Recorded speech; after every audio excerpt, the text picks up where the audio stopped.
પૂછી લઉં. તમે જેમ કીધું કે કેમ રડે તો કોઈને બાપુ કે જેમ ભાઈ ઘેર કે બાપુ ઘેર કોઈ છે ને મારા માતા પિતા બધા મરી જાય એકનો એક શું સાહેબ ખૂબ ગરીબ પરિસ્થિતિ છે તો કે તારે મારા હાથે આપવું કે હા બાપુ તમે લઈ જાઓ ને તો મારા ઘેર જોડે ભગવાન મને ઓગળી પકડાઈ ગયો ઓગળી પકડાઈ મોરા સાહેબ હેડ્યા એને પૂછ્યું કે કઈ સમાજમાંથી આવડે કે બાપુ કોઈ સમાજમાંથી આપો કે શું નામ છે તારું કે બાપુ મારું નામ જીવન છે કે જીવન આશ્રમમાં ગાયો છે બધા ગાયો ચાલે અરે કે બાપુ તમે જે કહેવો ને એ કામ કર્યો છે 11 વર્ષની ઉંમરે કોઈ સમાજનો આ જીવન મોરાર સાહેબના આશ્રમમાં ગાયો ચારવા માંડ્યો ભાઈ કે 11 નહીં 21 થયા 31 થયા 41 થયા સાહેબ અને મોરાર સાહેબને એક દાડો જીવન બધું જીવન બધા રોજ ગાયો ચારે છે આશ્રમની સેવા કરે છે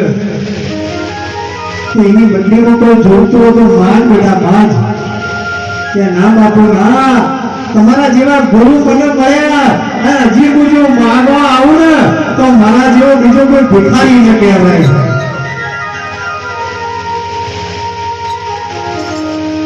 ફરી થોડો સમય જતો રહ્યો ફરી મોરાર સાહેબને વિચાર આવ્યો કે મારું જીવન મારા જોડે કંઈક માંગતો નથી પણ મારા જીવનને મારે કંઈક આપવું છે. એક દિવસ રાત્રિનો સમય હતો અને મોરાર સાહેબને એમના શિષ્ય જીવનને કીધું કે જીવન બેટા મારી પથારી આશ્રમના ઓગાળામાં કરજે અને મને તકલીફ થઈ છે મને કફ થઈ ગયા છે કે એવું રોમપાત્ર લાવજે મારા જે પથારી કરે ને એ પથારીના પોઝિટ મેજીથી મૂળ જે રાતે ગર્ભ નીકળે ને એક જ જગ્યાએ નોખું ને કે શું છે આશ્રમનો જો ગંદકી ન થાય છે. આખી રાત જતી રહી હવા ગાળો ઉજ્યો અને દાડા ઉજે મોરાર સાહેબને જીવન બોલાવે જીવન હા ગુરુદેવ રાત્રે મને કફ થઈ ગયા હતા એનો ગર્ભની કોમો બધો ખૂચ્યો છું ને કે બેટા રોમ પાત્ર લઈને જો પણ એવી જગ્યાએ નોખજો કે કોઈ ચીડી મકોડો ચડે ને અને કોઈ જીવને તકલીફ ન થાય એવી જગ્યાએ જીવન નોખજો હો બેટા તો રસ્તામાં હાલ ફેર નોખતો નહીં જાય. અને જીવન એના ગુરુનો ગર્ભ આખી રાત જે થૂચ્યા હતા એ ગર્ભ એવું કહેવા છે માથે ઉપાડીને નીકળ્યો સાહેબ ફરતે ફરતે ફરતે જોયું ને કોઈ જગ્યા એને ના મળી જાય અને જતે જતે ખૂબ આગળ ગયો આગળ જઈ અને સાહેબ જૂનું કોરડીનું ઝાડ હતું મોરડી હતી ઘણી બધી અને એના હવે કાચો ને તો મોરડી હુકાઈ ખાક થઈ ગયેલી હતી સાહેબ એટલી બધી હુકાઈ ગયેલી હતી કે મોરડીના થડના આજુબાજુમાં તો એનું તરખું હતું અને જીવને વિચાર કર્યો કે મારા ગુરુનો ઘર કોઈ નોખું ને તો હોય કોઈ જીવ આવે નહીં સાહેબ. અને જીવનને એના ગુરુનો જે ઘર હતો ને એ હુકાયેલા મોરડીના ઠૂઠા પર નોસી અને વળતો આશ્રમમાં હેડ્યો છે. ધીમે ધીમે આશ્રમમાં આવ્યો જીવન હા ગુરુદેવ બેટા નોસી આવ્યો હા બાપુ નોસી આવ્યો. ફરીથી સાહેબ જીવન ગાયો ચારવા જતો રહ્યો. બીજા દિવસની હોજ પડી ફરી મોરાર સાહેબની પથારી થઈ ફરી રૂમ પાત્ર મેળ્યું અને બીજો દિવસ ફરી જીવનને કહ્યું જીવન ઘટ બેટા ચોક વ્યવસ્થિત ઠેકાણ નહોતા જોવું કોઈને હાનિ ન થાય. અહીં સાહેબ જીવન હેર્યો સાહેબ ઓગળજો ગુરુ અને શિષ્યનો નાતો શું છે ગુરુ શું છે અને શિષ્ય શું છે સાહેબ. અને જીવન ઉપાડીને હેર્યો ફરતો ફરતો ખૂબ ફર્યો કોઈ જગ્યા મળી નહીં સાહેબ અને મોરડીના ઠૂઠું મનમાં યાદ આવ્યું અને મોરડીના ઠઠા કરે જેવો જો અને જેવો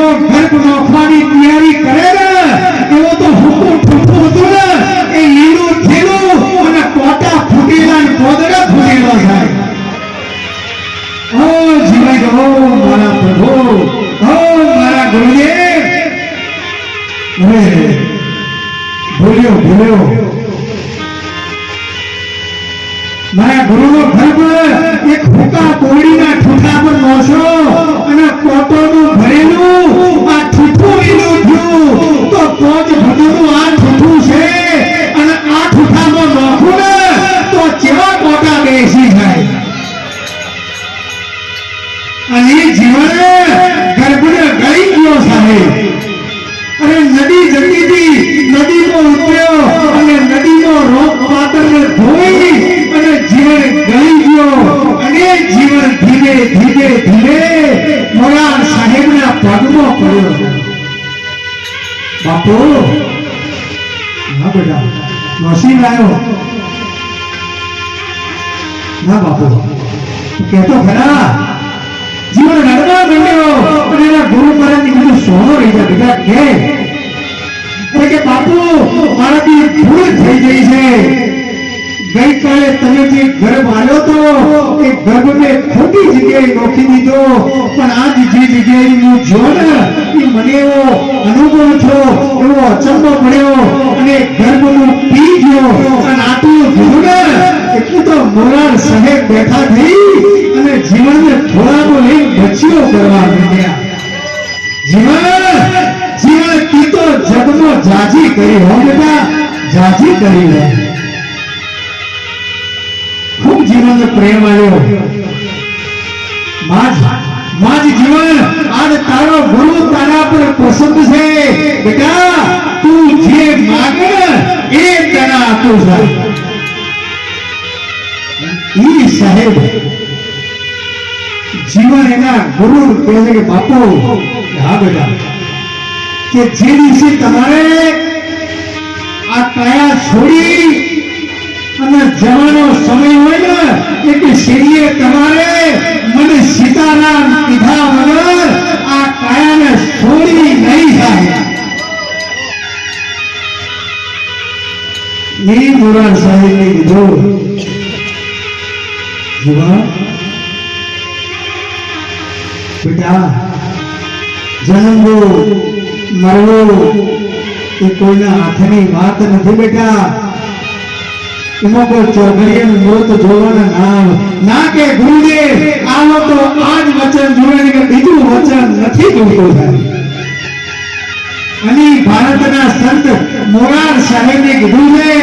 કે મારા ગુરુ મહારાજ રવિ સાહેબની જો હાથી ભક્તિ કરી હોય અને રવિના વચન પર હું રહ્યો હોય તો જીવન તને વચન આવ્યું ને કે જે દિવસે આ કાયનો ત્યાગ કર્યો ને એ દાડે તને સીતારામ કીધા વગર નહીં જવું થાય અને એના પછી કહેવાય છે